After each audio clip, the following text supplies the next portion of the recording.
नमस्कार बंधुगण बंधु मैंने आपण मैंने समस्त को आज ज्योतिष कार्यक्रम को स्वागत। आज ज्योतिष कार्यक्रमटी मकर राशि व्यक्ति विशेष मानक बहुत गुरुत्वपूर्ण अटे, बहुत ही खास अटे। कारण मकर राशि व्यक्ति विशेष मानकर जीवन यही कार्तिक पूर्णिमा ठारू संपूर्ण रूप से बदलवाक जाऊँगी। कारण ग्रह नक्षत्र मानकर चलन में गोटे बहुत बड़ परिवर्तन होगापी जाऊँगी, जार प्रभाव रे आपण जीवन में किसी बड़ परिवर्तन होगापी जाऊँगी।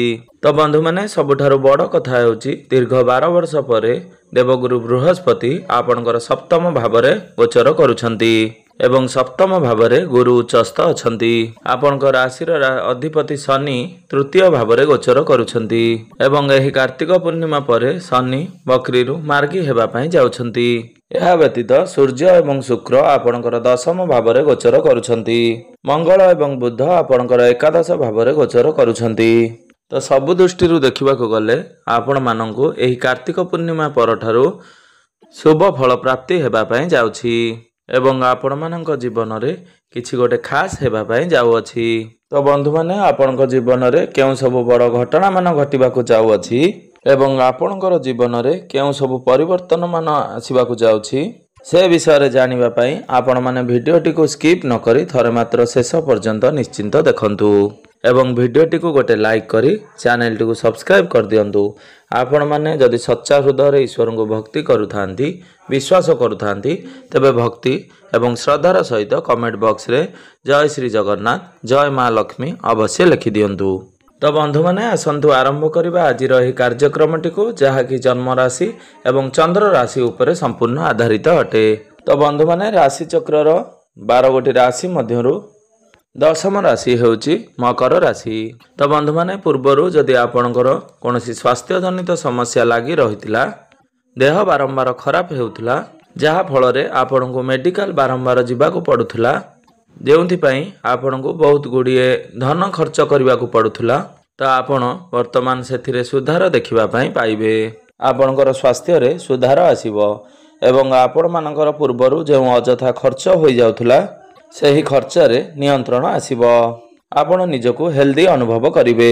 पूर्वरु प्रायतः आपणकर पाद बेक एई सबुथिरे आपण जंत्रणा अनुभव करुथिले किंतु आपण वर्तमान देखिबे धीरे धीरे आपणक स्वास्थ्य रे सुधार आसीबा पई लागिबो।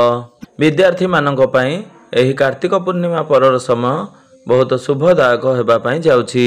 कारण कुंडलीर पंचम भावटी होइथाय आपणकर शिक्षा क्षेत्रर भाव। आपणकर पंचम भावर अधिपति होउछन्ति शुक्र। तो शुक्र आपणक कुंडलीर दशम भाव रे गोचर करुछन्ति। निजर स्व राशि रे उच्चस्थ अछन्ति। बुध एवं मंगलकर दृष्टि आपणकर पंचम भाव अर्थात शिक्षा क्षेत्र उपरे रहुछि। शनिकर दृष्टि मध्य आपणकर पंचम भाव उपरकू रहुछि। तो पूर्वरु जदि आपणक मध्य रे जिद्दी स्वभाव रहितिला पूर्वरु जदि आपणकर पाठपढ़ा को नहीं किछि परिश्रम करू नथिले बा आपणक मन रे गोटे कन्फ्यूजन रहितिला बा मन रे शंका रहितिला तो जेतेबेले आपणकर राशि अधिपति शनि आपणकर पंचम भाव को देखुचंती पंचम भावर अधिपति शुक्र मध्य उच्चस्थ अछंती तो आपणकर पाठपढ़ा को सीरियसली नेबे। निजर पाठपढ़ा रे आपण परिश्रम करिवे। आपण निजे ही चेष्टा करिवे निजर पाठपढ़ा को भल बनाइबा पई। आपणकर पाठपढ़ा रे आग्रह आसीबो। आपणकर एकाग्रता बढ़िबो। बुधंकर दृष्टि जेहेतु पंचम भाव उपरे रहुछि तेणु आपणक मध्य रे बुद्धिमत्ता बढ़िबो। आपण निजर बुद्धि बल रे पाठपढ़ा रे बहुत अधिक उन्नति करिवे। एही कार्तिक पूर्णिमा परे आपण उच्च शिक्षा करिबा पई बाहर को जाई पारंती। तो प्रेम जीवन कथा हेबा जदि कुंडलीर पंचम भावटी आपणकर शिक्षा क्षेत्रर भाव हेबा सहित पंचम भावटी होइथाय आपणकर प्रेम जीवनर भाव। तो आपणकर पंचम भावर अधिपति शुक्र आपणकर दशम भाव रे उच्चस्थ अछंती एवं शनि आपणकर तृतीय भाव रे गोचर करुछंती। तेबे बंधु माने एही कार्तिक पूर्णिमा ठारू आपणकर प्रेम जीवन बहुत भल रहिबो। आपणक मध्य रे कनेक्शन स्ट्रांग हेबो। भल पाइबा बढ़िबो। किंतु जेहेतु शनिकर दृष्टि आपणकर पंचम भाव उपरे रहुछि तेणु आपण आपणकर पार्टनर को मध्य रे टिके जिद्दी स्वभाव देखि पारंती। आपणक मध्य रे टिके जिद्दी स्वभाव रहिबो किंतु यार कौनसी खराब प्रभाव आपणकर प्रेम जीवन उपरे पड़िबो नाही। एबे आसंतु जानिनेबा आपणकर वैवाहिक जीवन किपरि रहिबो एही कार्तिक पूर्णिमा परर समय। तो बंधु माने कुंडलीर सप्तम भावटी होइथाय आपणकर वैवाहिक जीवनर भाव, आपणकर जीवन साथींकर भाव। आपणकर सप्तम भावर अधिपति होउचंती चंद्रमा। चंद्रमा जे कि प्रति 2 दिन थरे निजर राशि परिवर्तन करिथांती। किंतु आपणको पई सबठारु बड़ कथा हेउछि आपणकर सप्तम भावरे गुरु उच्चस्थ होई सारिछंती एवं शनि आपणकर तृतीय भावरे गोचर करूछंती। तो एहा आपणक जीवन साथींक पई लाभदायक साब्यस्त हेबो। आपण आपणकर जीवन साथींकर पर्सनाल एवं प्रोफेशनल लाइफ रे ग्रोथ देखिबाकू पाइबे। जदि आपण आपणकर जीवन साथी कोनोसी तांको कैरियर को नै चिंतारे रहुतिले बा तांकर कोनोसी इच्छा रहितिला तो सही इच्छा तांकर पूर्ण हेबा पई जाउअछि। कैरियर को नै तांकर थिबा समस्त स्वप्न साकार हेबा पई जाउअछि। जदि आपणकर जीवन साथी बिजनेस तो व्यापार रे तांकर बहुत अधिक प्रॉफिट हेबो, फाइनेंशियल ग्रोथ मध्य हेबो। जदि पूर्वरु आपणक जीवन साथींकर स्वास्थ्य रे किछि समस्या रहितिला तो सही समस्या मध्य दूर होई जिवो। आपण आपणकर जीवन साथींकर स्वास्थ्य रे सुधार देखिबा पई पाइबे। आपणक मध्य रे भल पाइबा बहुत बढ़िबो एवं बुझाबणा मध्य ठीक ठाक रहिबो। आपण 2 जण मिसी किछि डिसिजन नै पारंती। आपणकर वैवाहिक जीवन सुखमय रहिबो।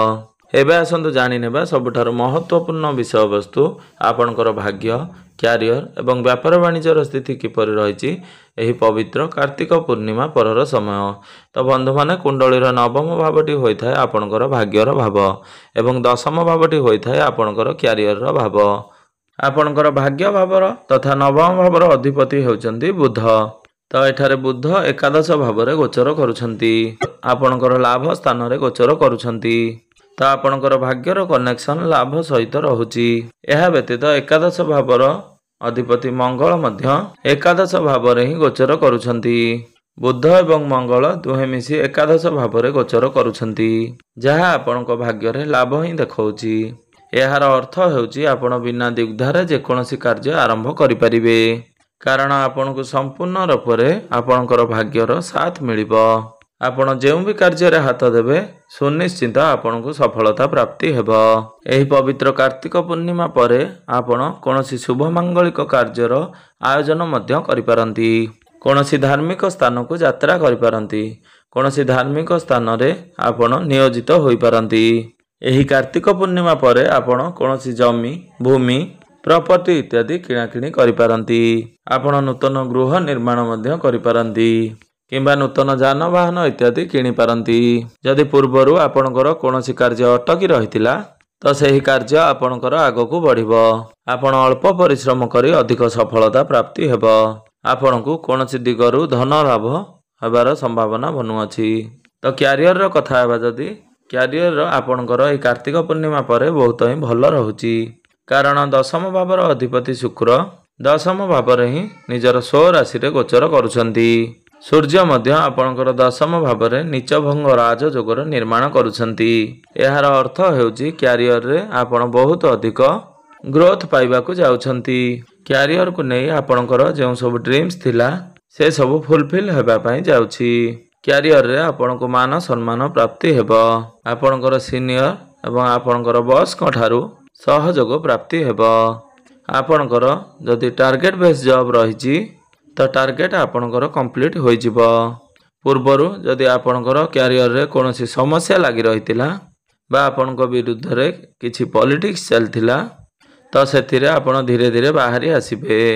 शुक्र आपणकर दशम भावरे मालव्य नामक राजयोगर निर्माण करूछंती, अर्थात कैरियर रे आपण बहुत अधिक उन्नति करिवे बा बहुत आगकू बढ़िबे। आपण निजे ही निज कैरियर रे शांतिर अनुभव करिवे। आपणको आपणकर कैरियर रे प्रमोशन मिली पारे। जेउ मानक पाखरे कोनोसी चाकरी नाही बा काम कार्य नाही तो आपणको चाकरी प्राप्त हेबार बहुत अधिक संभावना बनुअछि।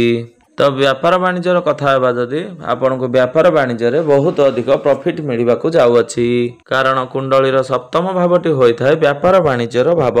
आपणकर सप्तम भावरे गुरु उच्चस्थ अछंती। तो जेहेतु बुध बिजनेस रो कारक ग्रह अटंती तो बुध आपणको कुंडलीर लाभ स्थान रे गोचर करूछंती। तो बिजनेस रे आपणको प्रॉफिट प्राप्ति हेबो। आपणकर फाइनेंशियल ग्रोथ हेबो। डेली इनकम बढ़िबो। ଆପଣ ଆପଣଙ୍କର ବିଜନେସକୁ ଆଗକୁ ବଢ଼ାଇ ପାରନ୍ତି। ଆପଣଙ୍କ ମନକୁ ନୂତନ ଆଇଡ଼ିଆ ମାନ ଆସିବ ଆପଣଙ୍କର ବ୍ୟାପାରକୁ ନେଇ। ଆପଣଙ୍କର ଗ୍ରାହକ ମଧ୍ୟ ବଢ଼ିବେ। ତ ବନ୍ଧୁମାନେ ଏବେ ଆସନ୍ତୁ ଜାଣିନେବା କିଛି ବିଶେଷ ଉପାୟ ବିଷୟରେ। ଯେଉଁ ଉପାୟ ଗୁଡ଼ିକ କରିବା ଦ୍ୱାରା ଆପଣଙ୍କର ଯେଉଁ ସବୁ ଅଶୁଭତ୍ୱ ଗୁଡ଼ିକ ରହୁଛି ସେଗୁଡ଼ିକ ଖଣ୍ଡନ ହୋଇ ଆପଣଙ୍କୁ ଶୁଭ ଫଳ ପ୍ରାପ୍ତି ହେବ ଏବଂ ଆପଣଙ୍କର ଭାଗ୍ୟରେ ଉନ୍ନତି ଆସିବ। ତ ସେଥିପାଇଁ ଆପଣ ପ୍ରତ୍ୟେକ ଦିନ ଶୁକ୍ରଙ୍କର ବୀଜ ମନ୍ତ୍ରର ଜପ 108 ଥର ଅବଶ୍ୟ ଜପ କରନ୍ତୁ। ପ୍ରତ୍ୟେକ ଦିନ ପକ୍ଷୀମାନଙ୍କୁ କିଛି ଦାନା ଏବଂ ପାଣି ପିଇବା ପାଇଁ ଦିଅନ୍ତୁ। ଆପଣ ପ୍ରତ୍ୟେକ ଦିନ ହନୁମାନ ଚାଳିଶାର ପାଠ ଅବଶ୍ୟ କରନ୍ତୁ ଏବଂ ପ୍ରତ୍ୟେକ ଦିନ ଆପଣ ବିଷ୍ଣୁ ସହସ୍ର ନାମର ଜପ ଅବଶ୍ୟ କରନ୍ତୁ। ଆପଣଙ୍କୁ ବହୁତ ଅଧିକ ଶୁଭ ଫଳ ପ୍ରାପ୍ତି ହେବ। ତ ବନ୍ଧୁମାନେ ଆପଣଙ୍କର ଜୀବନ ମଙ୍ଗଳମୟ ହେଉ, ଏହା ହିଁ ଈଶ୍ୱରଙ୍କ ନିକଟରେ ମୋର ଏତିକି ପ୍ରାର୍ଥନା।